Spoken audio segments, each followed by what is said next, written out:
this doesn't irritate you. It seems like I'm always doing this, but I'm pretending that I'm going live because one day I will. So, how you doing? And when the crazy times that we're in right now, this is March 2021, things are starting to lighten up out there in the world a little bit. There's still a lot of questions, more questions than answers. But what I wanted to say today was, and I haven't been on for a while because I wanted to come on with a message. You know, I want to be somewhat valid. You guys take time to spend with me, and I want it to be something worthwhile. So I think the most important thing that I want to share with you is, you know, don't fear what's going on. That's what they want. They want to instill fear, and because that keeps everybody down. So some of you know that I'm kind of like going through this, trying to raise my frequency, just trying to be a better person. And when you're out on the road, you associate with several different people. Try to make an impact. Try to leave situations better than what before you got there. And it ain't easy out here as a truck driver. Jeez, OP. It's hard to keep a good attitude because you are constantly barraged. You know, as drivers, you're constantly barraged with everything that's designed to just piss you off. So do what you can. But I think the biggest message is, how you doing? And I hope you're doing well. Don't have any fear with what's going on. No, things are going to work out. Because good always prevails over evil. So that's enough. That's all I'm going to say about that for now. But do know that I appreciate all of you guys. I'm grateful to have you, and you've helped me through this journey. It's funny. It started out as an adventure for the first 2 years, and now it's become kind of a journey, a soul-searching journey, a self-journey. And I think a lot of drivers probably have found that to be true, because you can only do so many videos on how to fuel, how to drop and hook, how to slide a tandem. And after you've done all that, I'm at the point now where after 2 years, granted, I've still got a lot to learn. I've got a ton of lot to learn, a lot.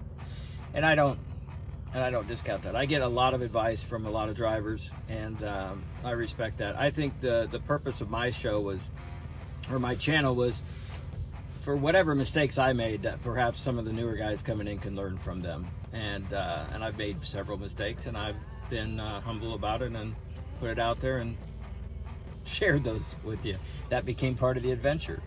But as I'm getting better and better at the skill of driving, less situations are coming up that I'm not able to address and handle. So I'm grateful for that. But what I'm doing now is, I got all the curtains closed. It's only 4:30 Eastern Standard Time. I'm Central. Sorry, it's 4:30 p.m. Eastern. 4:30 p.m. Central Time. 5:30 Eastern. I'm from Eastern Time, so I still kind of live on that. But I'm in Central Time right now. I've been here for about a month. I've been out for about a month now. I'll be home in a week and 2 weeks. So it'll actually be 6 weeks that I've been out, which is the longest time I've been out. I'm trying to balance my schedule so that I can be home. So I go out for another month, and then I'll come home. May 1st weekend, we're having our state meet competition, and I wanted to be there for it, to see our kids in the gym. For those of you who don't know, I own a gym in Atlanta, and it's a trampoline and tumbling. It's a form of gymnastics, and we've got a competitive program, and we've got some really talented kids. All the kids are important to me, so I wanted to be there for the state meet, just to see how they're doing. I don't get a chance to see them. I have a camera that I have at the gym that I can kind of check in every once in a while, see how things are going, and I get a chance to see them there, but I don't get a chance to associate or do anything.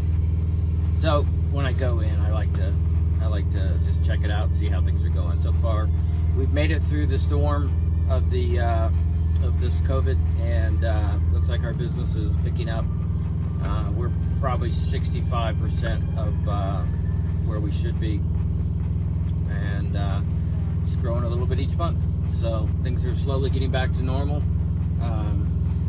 I have no fear with what's going on. I've got good faith that things are going to work out. What can I do? What can you do on a day-to-day basis? Is just be kind to somebody. You're going to meet and run across people. Obviously, for the ones you love that you talk to on the phone while you're on the way on your when you're out over the road, be sure to be kind and tell them you love them. And when you run into shippers and receivers and the truck stop employees and the lumpers, I mean, all the people, try to be kind to them. Even wave to those who don't wave back, and even try to smile for those who curse you for just being a truck driver in their way. You'd think that they would appreciate the fact that we're bringing them stuff, which is what's going to keep them busy. But boy, I tell you, some of these places just don't care. They just don't want you there, and I don't get it. Maybe they're envious that we're out on the road. We get to see the most beautiful window, office window there is, and I'm grateful for that, because even sometimes on bad weather days, you get to see some beautiful things. So winter's not over yet, though, so stay diligent and be safe. I'm doing the Target run up here in Minneapolis. I just told them to keep me off the East Coast, so I don't know. I didn't think to. I said that the Midwest. I guess North Dakota's in the Midwest. I've been up there a lot, but it's been interesting. So I did some numbers. ATS is taking good care of me, I'm telling you. I did nine runs last week. Most of them are short. This is really an easy gig. The hardest part's the trailer dance, but I've got it down to pretty good science, and I don't get as much grease putting the fifth wheel, the pin lock, the kingpin lock on. I don't get as much grease on me as I used to. I'm looking over here because I'm looking at my numbers. I did a quick analysis. Last week's numbers for me. I'm trying.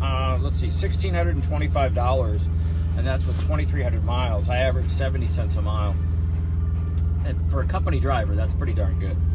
So I am, over the past 11 weeks, I'm averaging about $1,376 a month or a week, and that works out to be on track for $71,550 a year, which is a slight increase from what I had last year. I think with COVID, I think it's going to be bigger this year, because the numbers should be better because more and more places are opened up. But there again, I'm still only averaging about 9,500 miles a month. 9,500 miles a month. You guys know that's nothing. So I figured I'd be doing 10 to 12. I'd be making some real coin then. But,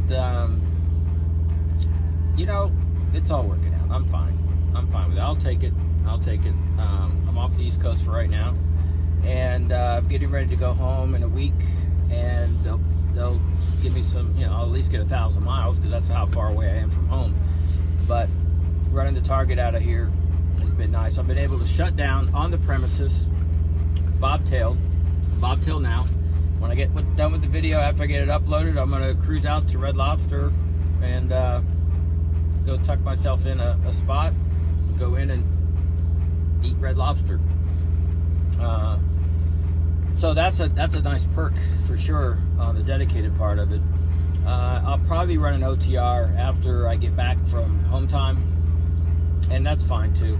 I'm curious. I'm tracking the numbers. I'm curious to see, but pretty happy with the numbers for dedicated. So I'm kind of hoping that. I just told him, I said, I can't run dedicated year round. I just know it's not in my blood. I know I like to go over the road, because that's a little bit of the adventure. You're not knowing where you're going, not sure when you're going to get to there. There's a lot of inconveniences that go along with the adventure, but I don't know. I kind of like it. So that's just what works for me. At the end of the day, it's all about what works for you out here on the road. And if something doesn't work, it's really important to have friends like you that I can contact touch base with and talk through some of my frustrations. Because at the end of the day, when a truck driver talks to another truck driver, it might sound like complaining, but a lot of it is just venting. I was talking to Highway Junkie, and he was telling me, you know, all the stuff that he was going through that happened with this and that. And I got to thinking about it. I said, you know, he's not really complaining, he's just venting. Because he even acknowledged, you know, you have to laugh and just say that's trucking. And boy, have I heard that term a lot. That's trucking, that's trucking. Well, in a way, what else are you going to do? If you don't like it, get out of the industry. It's going to be there. Daily, hourly, sometimes by the minute, you're going to have frustrations that are just not going to kick. You're going to get really upset and uptight. And so I think it's important to be able to have, you know, other truck driver friends out there that you can talk to. And I've got a few of them that I talk to regularly, and it just makes it a lot easier to swallow when you're dealing with a lot of frustration. That's what I'm saying. I mean, at the end of the day, you want to keep your frequency at a level where you're happy. And instead of watching all this media and all this BS that's going on, hop on a comedy channel, or you got to laugh. Laughing raises your frequency and you feel better.